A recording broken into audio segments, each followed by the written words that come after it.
বেদাত ফতুয়া দিয়া দ্বন্দ্ব সংজ্ঞা সৃষ্টি করা এটা কোনো আলেমের কাজ না, নিশ্চিত জালেমের কাজ। কোন মৌলবী যদি এটাকে বেদাতে সাইয়া প্রমাণ করতে পারে, আমি বাংলাদেশ চিরকালের জন্য ত্যাগ করব, বাংলাদেশ ছেড়ে দিব। এই ঝগড়াগুলো কইরেন না, এতে সুযোগ নেবে কাফের মুশরিক বেঈমান নাস্তিক রাম আর বামেরা।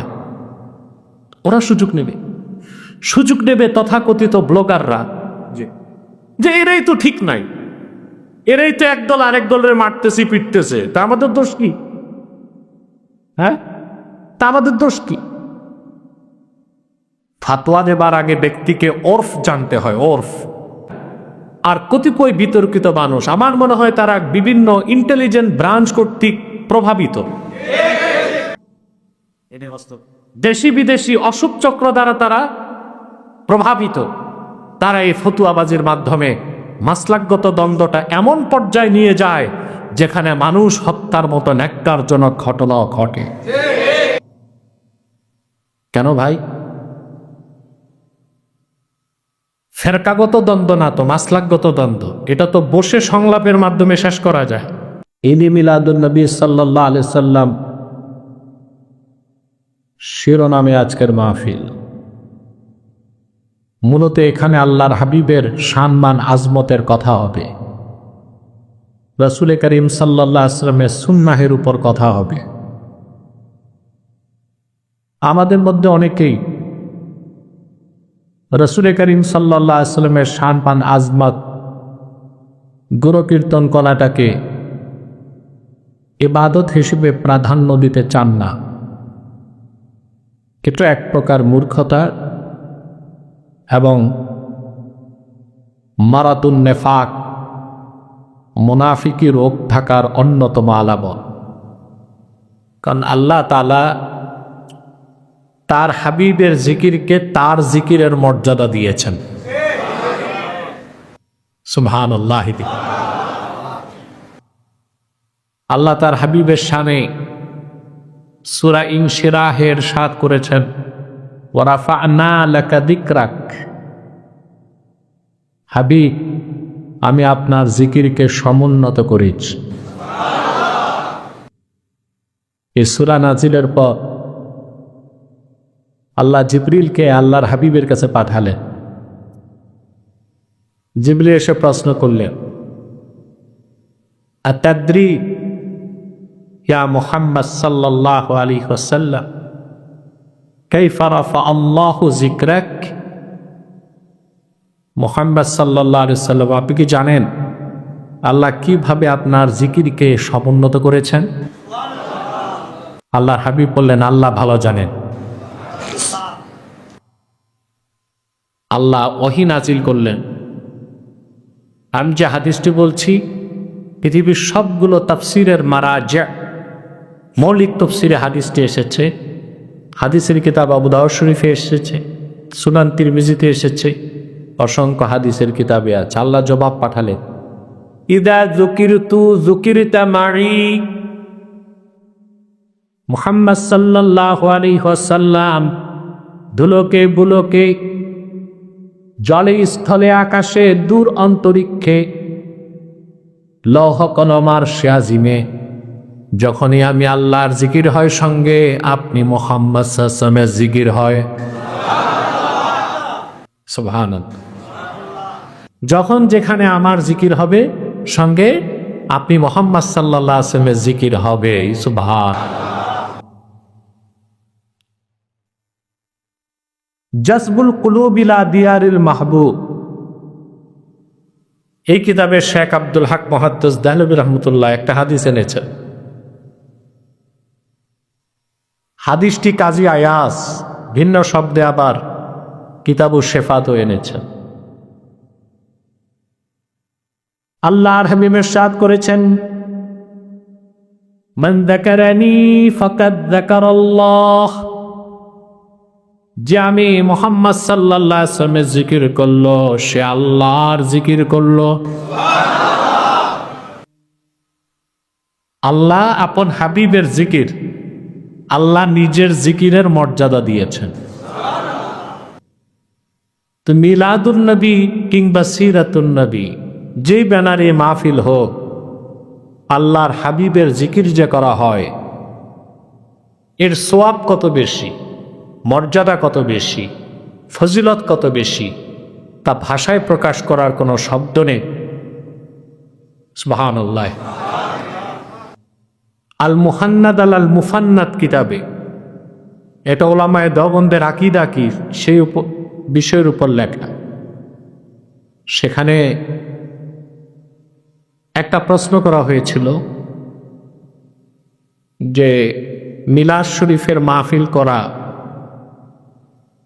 কতটুক যুক্তিযুক্ত।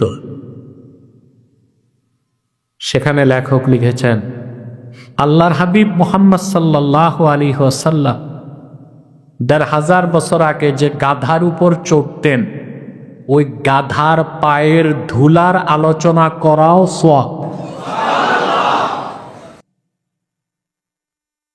সুবহানাল্লাহ। ওই গাধার পায়ের ধুলার আলোচনা করাও কি? কারণ ওই কথা তো হাদিসে আসছে, আর হাদিস পড়াও সওয়াব, শোনাও সুবহানাল্লাহ। এখন বলেন, যারা না বুঝি বেদাত বেদাত ফতুয়া দিচ্ছে, এটা হচ্ছে দল্লু ওয়া আদল্লু।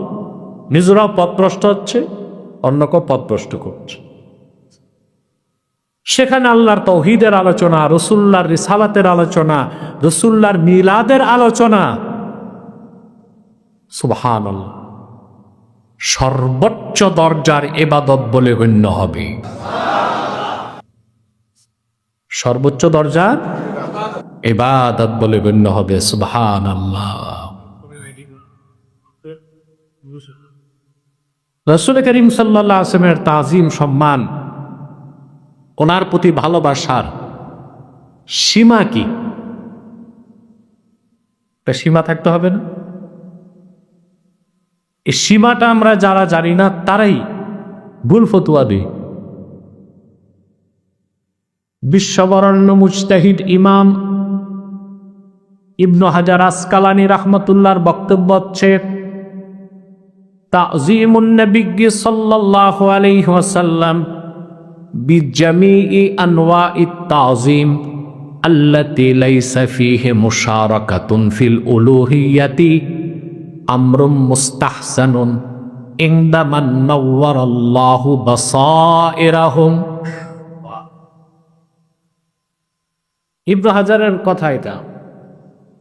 ইবনু হাজার আসকালানী রাহমাতুল্লাহ বলেন, আল্লাহর হাবিব মুহাম্মদ সাল্লাল্লাহু আলাইহি সাল্লামকে তাজিম করার যত পদ্ধতি এতে আছে, যদি না কোনো পদ্ধতিতে রাসূলুল্লাহকে তাজিম করলে আল্লাহর সাথে শিরক হয়, তা ছাড়া সকল পদ্ধতিতে রাসূলুল্লাহর তাজিমকে প্রকাশ করা মুস্তাহাব, মুস্তাহসান সেই সকল ব্যক্তিদের নিকট যাদের অন্তর চক্ষুগুলোকে আল্লাহ তাআলা মারেফতের নূর দিয়ে নূরানি করে দিয়েছেন।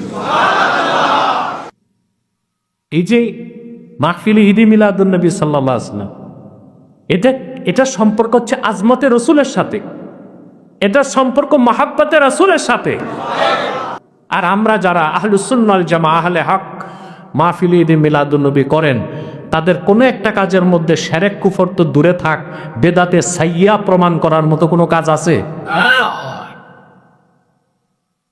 আমরা মানুষকে দাওয়াত করি, হামদ হয়, নাত হয়, কোরআন তেলাওয়াত হয়, রাসূল করিম সাল্লাল্লাহু আলাইহি ওয়াসাল্লামের মিলাদ এবং সিরাতের আলোচনা হয়, জিকির ফিকির হয়, দরুদ সালাম হয়, তারপর রুকাত বিতরণ করে খাস মুনাজাত করা হয়। এখানে এমন একটা কাজ দেখান যেটা কোরআন হাদিস দ্বারা প্রমাণিত নয়, তা কিভাবে বেদাত বা শিরক বলেন? নিজেরা পথভ্রষ্ট হচ্ছেন, মানুষকে পথভ্রষ্ট করছেন। আরে ভাই, সিরাত যার, মিলাদ তার। আমরা আলহামদুলিল্লাহ সিরাতুন নবী সাল্লাল্লাহু আলাইহি ওয়াসাল্লাম ব্যানারে মাহফিল হয়, যাই, নিজেরা করি। মিলাদুন নবী সাল্লাল্লাহু আলাইহি ওয়াসাল্লাম ব্যানারে মাহফিল হয়, যাই, নিজেরা করি। আমাদের তো আব্বাসী মসজিদের বার্ষিক মাহফিল নেই 12 রবিউল আউয়াল। ঈদে মিলাদুন নবী সাল্লাল্লাহু আলাইহি ওয়াসাল্লাম ব্যানারে আমরা মাহফিল করি, লাখো জনতার সমাবেশ ঘটে, আলহামদুলিল্লাহ, সারা রাত মাহফিল হয়। কারণ আমরা জানি মিলাদ যার, সিরাত তার। সুবহানাল্লাহ। রসুল্লাহর মিলাদকে যে অস্বীকার করবে সেও কাফের হয়ে যাবে, রসুল্লাহর সিরাতকে যে অস্বীকার করবে সেও কাফের হয়ে যাবে। পালন করার কাইফিয়ত কি হবে এটা নিয়ে মুজাকারা থাকতে পারে, এটা নিয়ে কি থাকতে পারে, পালন করার কাইফিয়ত কি হবে, অস্বীকার করার তো উপায় নাই। পৃথিবীতে একটা দুইটা মুসলিম রাষ্ট্রে, প্রত্যেকটা আরব রাষ্ট্রে রাষ্ট্রীয়ভাবে মিলাদুন্নবী পালন করা হয়। সৌদি আরবিয়াতে রাষ্ট্রীয়ভাবে ছুটি ঘোষণা করা, 12 রবিউল আউয়াল সর্বোচ্চ সম্মানের সাথে সৌদি আরব সরকার মিলাদুন্নবী পালন করে। কাতার করে, দুবাই করে, তুরস্ক করে। তুরস্কে যে রেলি বের হয় 12 রবিউল আউয়াল, সেখানে 70 থেকে 80 লক্ষ লোক অংশগ্রহণ করে। দেখি আলেম নাই, আর কথা বলে না। আরবে আলেম নাই, তুরস্কে নাই, দুবাইতে নাই। এমন বড় বড় আলেম আছে আমার দেশের মৌলবী শায়েখরা যাদের জুতা বহনের যোগ্যতা রাখে না। কেন দ্বন্দ্ব করেন, সংঘাত করেন? আমরা সারা দেশের মানুষকে ঐক্যের দাওয়াত দিই, মাসলাক যার যার, দিন ইসলাম সবার। আমরা ঐক্য করতে চাই। আর কতিপয় বিতর্কিত মানুষ, আমার মনে হয় তারা বিভিন্ন ইন্টেলিজেন্ট ব্রাঞ্চ কর্তৃক প্রভাবিত, দেশি বিদেশি অশুভ চক্র দ্বারা তারা প্রভাবিত। তারা এই ফতুয়াবাজির মাধ্যমে মাসলাকগত দ্বন্দ্বটা এমন পর্যায়ে নিয়ে যায় যেখানে মানুষ হত্যার মতো ন্যাক্কারজনক ঘটনাও ঘটে। কেন ভাই? ফেরকাগত দ্বন্দ্ব না তো, মাসলাকগত দ্বন্দ্ব। এটা তো বসে সংলাপের মাধ্যমে শেষ করা যায়, যায় না? বলে এখানে হচ্ছে নাসবুদ দালাইল। আমি আমার দলিলগুলো দিব, আপনি আপনার দলিলগুলো দিবেন। যে দলিল তার জি পায় আমরা সবাই মেনে নিব। সবাইকে করতে হবে এমন বাধ্যবাধকতা নাই। বিরোধিতার তো সুযোগ নাই। বিরোধিতার সুযোগ আছে? ভূমিকায় কথাগুলো বললাম, এটা তো শারঈ দৃষ্টিকোণ থেকে বললাম। আপনি ফট করে একটা জিনিস বেদাত বলে দিবেন, তা কি হয়? মাকাসিদে হাসানা ইমাম সাখাবী লিখেছেন, আল বিদআতু ফিল মাকাসিদ লা ফিল ওয়াসাইল। মূল মাকসাদে বেদাত দেখতে হয়, আছে না নাই? মূল মাকসাদ আদায়ের জন্য যে জারায়ে ওসিলা, ওখানে বেদাত খোঁজার কোনো প্রয়োজন নাই। মিলাদুন নবী সাল্লাল্লাহু আলাইহি ওয়াসাল্লাম ব্যানারে মাহফিল করলে বেদাত, তো সিরাতুন নবী সাল্লাল্লাহু আলাইহি ওয়াসাল্লাম ব্যানারে মাহফিল করলে বেদাত কেন হবে না? একটা হাদিস থেকে প্রমাণ দেন যে সাহাবায়ে কেরাম মানুষকে ডেকে সিরাতুন নবী সাল্লাল্লাহু আলাইহি ওয়াসাল্লাম এই কথা প্রচার করে মানুষকে একত্রিত করে আনুষ্ঠানিকভাবে মাহফিল করছেন। তো ওইটাও কি বেদাত হয় না? কথা বলেন। সাহাবায়ে কেরামকে কোরআনের তাফসীর করতেন না? বলেন না। কিন্তু এভাবে 15 দিন আগ থেকে পোস্টার করে, মাইকিং করে, ঘোষণা দিয়া, সাহাবায়ে কেরামের জমানায় তো মাইকও ছিল না, পোস্টারও ছিল না, কিছুই ছিল না। তারপর স্টেজ করে তাফসীরুল কোরআন মাহফিল ঘোষণা দিয়া, বক্তার পর বক্তা উঠবে, আসর থেকে রাতে 12টা 1টা পর্যন্ত মাহফিল হবে। এভাবে সাহাবায়ে কেরাম তাফসীরুল কোরআন পড়ছেন। এভাবে তাফসীরুল কোরআন মাহফিল আমাদের দেশে যে হয়, এটারে বেদাত বলে পরিত্যাগ করবে কোনো পাগল? সাহাবায়ে কেরাম কোরআনের তাফসীর করতেন, কিন্তু সাহাবায়ে কেরাম যে কাইফিয়াতে করতেন, আমাদের কাইফিয়াত ভিন্ন। আমাদের কাইফিয়াত কিন্তু মূল মাকসাদ যেহেতু এক, কাইফিয়াত ভিন্ন হবার কারণে এটাকে বেদাত বলে পরিত্যাগ করার যেমন সুযোগ নাই, সাহাবায়ে কেরামও সর্বোচ্চ শ্রদ্ধা সম্মানের সাথে রাসূলুল্লাহর মিলাদ পড়তেন। মূল মাকসাদ যেহেতু আমাদের সেটাই, বর্তমানে যে কাইফিয়াতে আমরা করি, কাইফিয়াতের কারণে এটাকে বেদাত বলার কোনো সুযোগ নাই। কোন মৌলবী যদি এটাকে বেদাতে সাইয়া প্রমাণ করতে পারে, আমি বাংলাদেশ চিরকালের জন্য ত্যাগ করব, বাংলাদেশ ছেড়ে দিব। এই ঝগড়াগুলো কইরেন না, এতে সুযোগ নেবে কাফের মুশরিক বেঈমান নাস্তিক রাম আর বামেরা। ওরা সুযোগ নেবে।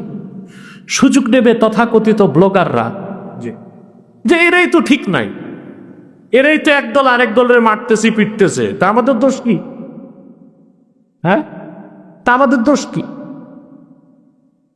ফাতোয়া দেবার আগে ব্যক্তিকে ওরফ জানতে হয়। ওরফ কি?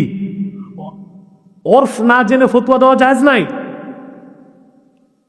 যেখানে অধিক সংখ্যক মানুষ রবিউল আউয়াল মাসে ঈদে মিলাদুন নবী সাল্লাল্লাহু আলাইহি ওয়াসাল্লাম ব্যানারে মাহফিল করছেন, আর যেহেতু শরীয়তের দৃষ্টিতে কোনো বাধা নাই, বেদাত বললে বেদাতে হাসানা তো বলতে হবে। তো এটার বিরুদ্ধে বেদাত ফতোয়া দিয়া দ্বন্দ্ব সংজ্ঞা সৃষ্টি করা, এটা কোনো আলেমের কাজ না, নিশ্চিত জালেমের কাজ। কথাগুলো মনে থাকবে।